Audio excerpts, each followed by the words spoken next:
Hi guys, so I wanted to do a video today sharing my webtoon process and also kind of going over some of the basic tools that I use in Clip Studio Paint. And I thought this might also be a great way to show some of like the new features of Clip Studio Paint and also some alternative apps you guys can still use that also have a lot of these similar features. So let's go ahead and pretend like we're starting a whole new webtoon, even though I already have my webtoon up on Webtoons right here called Catch Me, Fight Me, Love Me. But one of the misconceptions of Webtoons that I mentioned in the past video is that it is created with one long vertical strip. And some creators do draw in one long vertical strip, but Webtoons are actually made up of individual images that are resized down to 800 by 1280. Now, Webtoon artists, including myself, we draw in a larger canvas size than that because 800 by 1280, that's a very tiny canvas size, at least for me personally, to draw in. So when you are starting out making Webtoons, I totally recommend having your canvas size at least double Webtoons upload size. So instead of 800, I usually put mine at 1600. Instead of 1280, ignore that I put it at 4800. 2400 is just fine too, but sometimes I like to squeeze in like 3 panels or 2 panels or whatnot. So don't worry about any of this other information. Go ahead and create your file size, the width of 1600 pixels right there by 4800 pixels. You don't have to set your resolution to 600. I usually do because I'm printing my stuff, but if you want to do 300, that's fine too. But just not to overwhelm you guys. We're just going to keep it basic, keep it simple, keep it sweet. So now that we have our canvas created, boom, boom, I'm going to usually, at this canvas size, I usually do about 2 panels. You can do 3 panels. I usually do about 2. That's just me, because I mean, I can always cut out the white space. But I digress. What tools I like to use would be the pencil tool for the rough drafting. Do not worry about none of this information right here. Don't worry about that. The only thing you really need to worry about is if you have issues with your drawing being very squiggly, go ahead and just set the stabilization to all the way up here. I usually keep mine here because I like to move quick. So the higher the stabilization, the slower. You know what? Let me just go ahead and show you. Let's go ahead and bump the stabilization up to there. The slower, you'll see a little bit of a lag, but that's just because it's trying to keep it nice and smooth for you. But when I'm doing my rough drafts, I like to keep the stabilization in the middle so I can do those quick motions like that. So go ahead and use this tool, pencil. I use a mechanical pencil. Don't touch nothing else over here. Just come over here, right here, and you're going to make your layer, okay? You can click either this to make a new layer, or go up here and click that and make a new layer. Boom, like that. Don't worry about none of that stuff. You just want to make a new layer. The reason why you want to make a new layer is so that, say you mess up, oh no. Well, it won't let you draw on this layer for one, but say you messed up and it's like, oh, I gotta draw the whole thing over again. No, you don't. You just, boom, boom, boom. You just delete that layer and boom, it saved you time on not having to redraw everything. So that's just a little tip for those who aren't used to working in layers.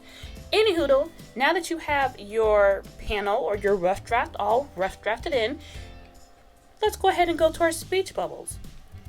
Because we're going to need to add some text. I mean, you can write it all in if you wanted to, but this is what I do. I have a tutorial on my blog about what font I use. I don't know if I did a video on that. Editing terrain here, I forgot to mention it's sans serif. Sans serif is what you want. It doesn't have that little fancy doodad at the bottoms and at the tops. Just looks like basic like that. The reason why you want to stick to fonts like that is they're easier to read. Like on mobile, from far away. They're sans serif, I believe what it's called. They're easier to read. I might be saying the wrong name, but fonts that don't have the little fancy squiggles, they're easy. Here, let me just show you. See, let's change this to Times New Romans. I'm trying to keep this as simple as possible, and it's like I don't want to overwhelm you guys, because Clip Studio Paint can be overwhelming for beginners. But you see how it has, I meant to do that. You see how, you see the fancy Let me show you. Look at this. Look at that fancy. It goes like boom, boom, boom. We don't want that. We want just straight lines. No fancy. No fancy. So stick with whatever font that is not fancy like that, okay? So I like to use, the fonts I like to use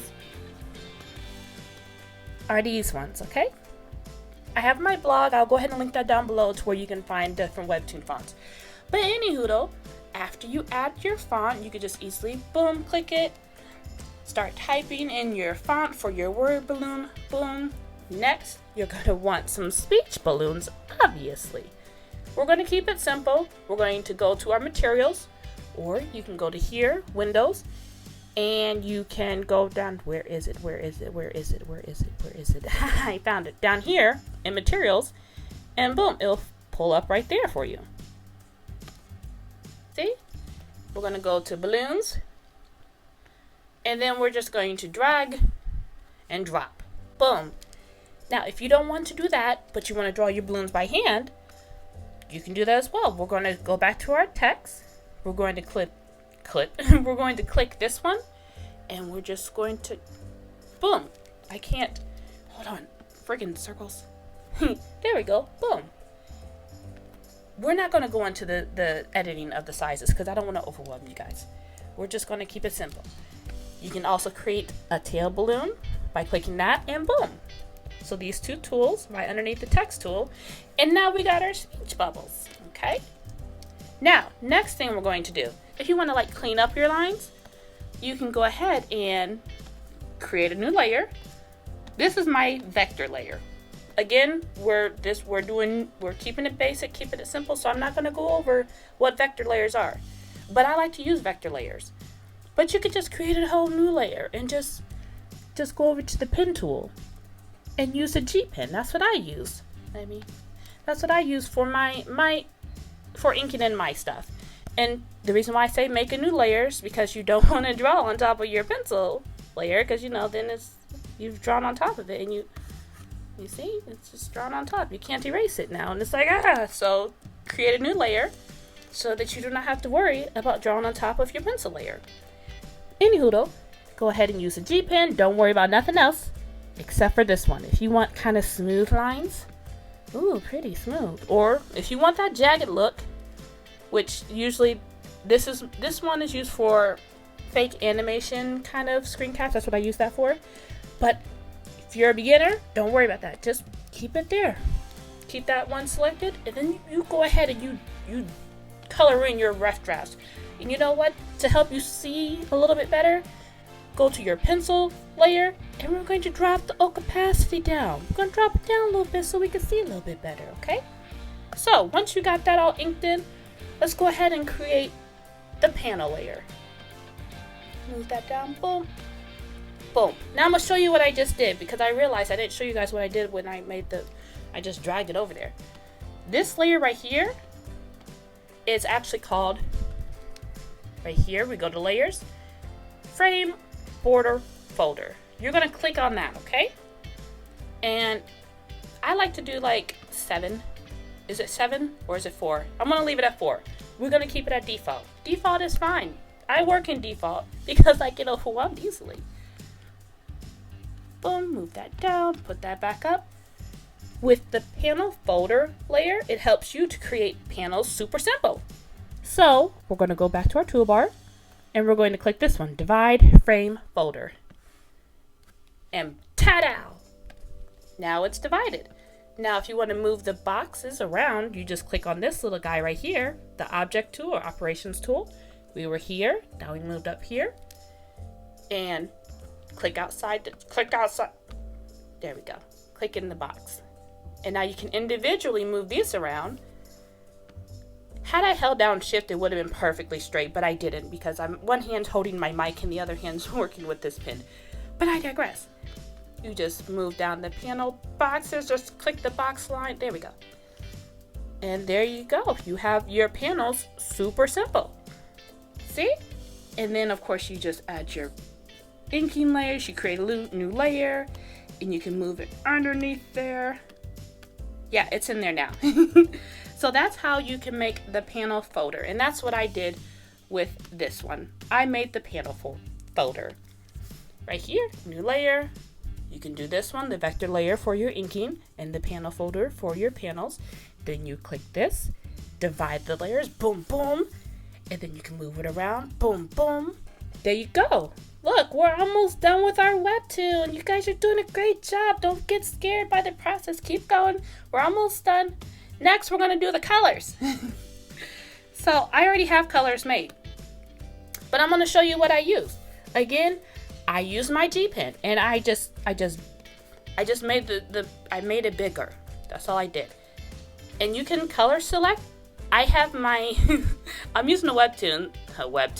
I'm using my Wacom, and I can do like you can right click and color select with the little dropper tool. But if you don't know how to set that up, because you know you're a beginner, that's totally fine. Here's the dropper tool right there, right above the pen. Boom, dropper tool. Pick up that color. No, pick up this color, and you see how it changes like that.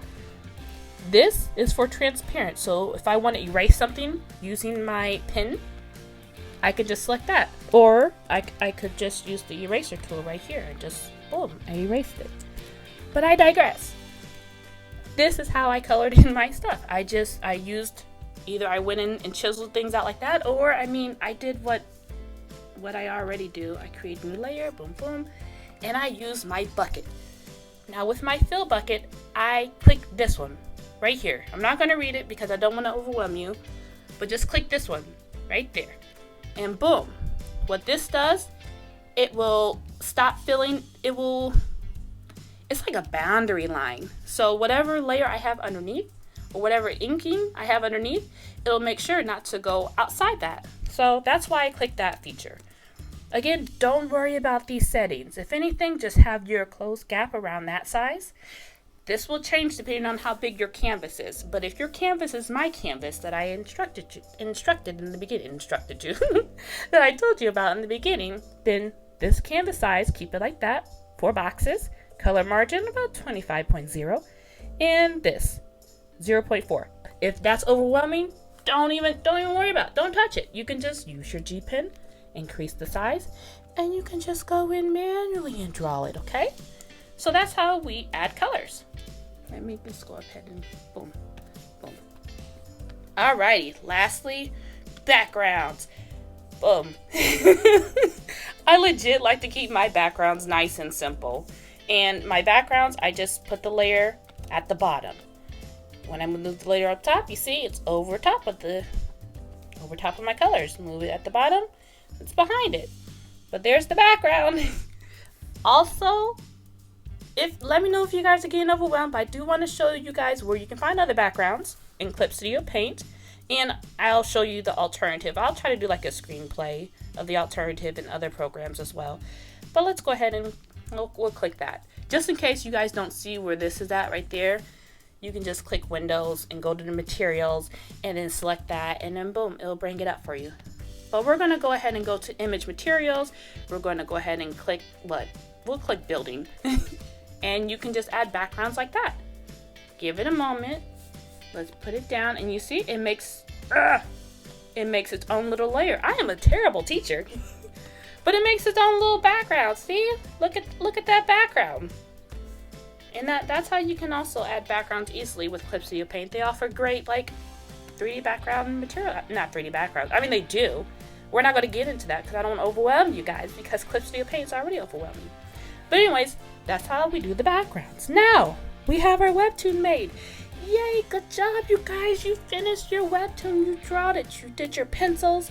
Then after you did your pencils, you dropped the opacity down, and then you started the inking process. And then after you did the inking process, you went ahead and you added those colors using either your G pen or either your fill bucket tool. And after you did that, of course, you added your dialogue because you need the dialogue, and you made your panels. Let's go ahead and export this. A very cool feature that Clip Studio Paint has, and actually a feature that Kirita also had, was exporting, slicing it for you. Clip Studio Paint didn't have that before. Hold on, I had to select the folder.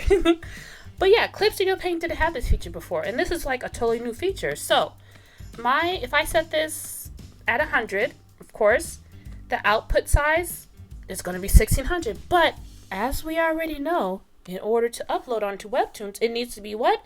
800 by 1280. Cannot be any bigger than that. It can be smaller, but it cannot be any bigger than that. So we're going to go ahead and go to the output, and we're going to change that to 50%, which boom, it turns it to 800. Now, we obviously want all the pages. Well, we'll just separate this one. But if you had multiple pages, you could do multiple pages, or we're just going to worry about this one specific page because that's what I covered in the tutorial. Now, we can export them all separately, but that means you're going to have to go to a website like Crappy and then upload your files and then have Crappy then slice them for you. And I mean, you could do that because that's what I did before Clip Studio Paint gave that feature, and this is what your files would look like, which is totally fine because when you upload it, it looks like this and you can't even tell the difference. Or you could just have Clip Studio Paint divide it for you easily now, which is very cool. Look at that. I'm going to drop that down to 1200. And this is the number of files that Clip Studio Paint's like, okay, this is how many files this is going to give me if I separate it by this much. So we're going to go ahead and do that for me, Clip Studio Paint. Go ahead. Now, hold on. And as you can see, Clip Studio Paint has now separated for me. Isn't that cool? See? And let's look at the size real quick so we can see, did you separate it the way it needs to be? And it did. 800 by 1200. And this one might be a little bit smaller because, you know, my math on that file is not exact. But 800 by 1200. Oh, okay. I did a good job with my math on that file. But yeah, so don't worry if it cuts the whole entire image in half, because this episode I already uploaded on there. But as you can see, like, this part is already chopped off and this has like its own like individual file. You can't even tell. You can't even tell. You can't even tell. See, so don't worry about that. Webtoons are literally made up of comic pages that are stacked on top of each other. Webcomics back in the day used to be horizontal like that, so you would have to click it. You know what? Let me go ahead and go to my website and show you. Alrighty, so here's my webcomic. Now, back in the day, we used to have to read it horizontally, see? So you click it, it'll go to the next page. With Webtoons, instead of clicking, we now just scroll down. So it's literally just comic pages stacked on top of each other, going vertically down. It's not one long strip, just like with webcomics. It's not one long horizontal strip that you're scrolling through. It's individual images. So I hope that helps. And I hope that I explained this in a not so confusing or overwhelming way.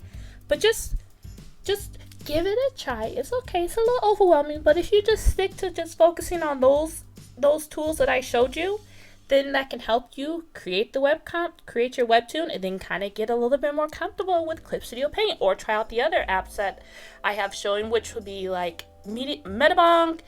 Ibis Paint is a great one. That's for the app, so I don't think I'll be showing that one on, because I'm on my computer, my desktop computer. But Clip Studio Paint does have a subscription-based one. I don't have that because I'm using it on my desktop computer. I pay for that one, so it's fine. One-time payment desktop, haha. And you can also use Kurita, which all of those programs, they're free, and they have a lot of similar apps features that Clip Studio Paint has. Like with the time-lapse feature, you can record yourself drawing, and the reason why I would recommend doing that is for those of you who are trying to market your webtoon or get more eyes to your comics, recording time lapses of you drawing your comics and then uploading that, say, on a social media platform like YouTube or Instagram or TikTok or whichever, that can help bring more eyes to your comics, because people like to watch people drawing stuff. Like you guys are watching my stuff now. People like to watch that kind of stuff. And when you share, here's how I'm drawing it, or you're just sharing time lapses, people will be like, oh, what story is this for? And you'll be like, haha, it's for my comic. And you know, you tell them your comic and where they can read it at. So that's why stuff like this, recording time lapses, it's great for us comic creators, because it's a great way that we can just use the time lapse videos to market our content. So yeah, it's great that Clip Studio Paint has that. Which one? Ibis Paint, they also have that on their app too, and I love it as well. It's great. So a lot of the free apps, they are just as good as the ones that you have to pay for. Some of them might be, the ads might be a little bit like intrusive because it's like pop up, boom, ad if you're on like the app one. But some of them aren't as bad. So if you don't have any money, don't worry. You don't need money. You can still make your stuff for free. If you want to just use your camera, draw your comics on your camera, then add the images that way. Or if you want to just, use your phone, use MS Paint, Metabang, then you can do that too. The world is your oyster. Oh, also, I know some people were concerned about, I can't draw.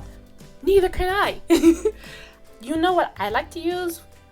I like to use these 3D models. If I don't know a certain pose, or if I'm having trouble with like consistency, 3D models are your friend. Okay? These are your friend, because I can just do the pose. If I can't think of a pose, Webtoon has a lot of different poses. You know what? Let's make them sitting. Boom. And I could just trace over that pose with a new layer. Boom, boom, boom. Using my mechanical pencil, and I'm tracing over it. And ta-da! I just drew something. I mean, I do that a lot with a lot of my illustrations too. And if you don't have Clip Studio Paint, that's okay, because there's a free app called Magic Poser. And they have a light version which you can use directly on the website. I'm using Safari, so it's like you need Google or Firefox, so don't do what I just did. But you can download the app on your mobile device and still use the 3D models for free without Clip Studio Paint. If you don't know how to draw, use 3D models. Now, if you don't know how to do backgrounds, use photos. I have a video about how I do my backgrounds because I don't know how to do that neither. I mean, I know the basics of perspective and whatnot. But, I mean, I don't. I do, but I don't. And that's fine. Because you know what I do know how to do? I know how to do a webcomic. And I'll get that thing done. So, don't worry. It's hanging there. I know in art school it was kind of like instilled in us. You must know everything perfectly before you start anything. Or at least that's kind of what my teachers dealt with. And I guess I'm kind of like that art teacher that's like, dude, I don't know what I'm doing. Let's wing it. So that's the end of my video. I hope this was helpful. Don't forget, if you don't have money for Clip Studio Paint, use Ibis, Metabang, Kurita. If you don't have the 3D apps, it's fine. Use filters. Get your comic created. You got a great story that you wanted to tell, so tell it. Okay, that's it. I'm sweating. I need to edit this video. I hope this was helpful. I think that's all I have to say. Okay, bye guys. Love you. Bye.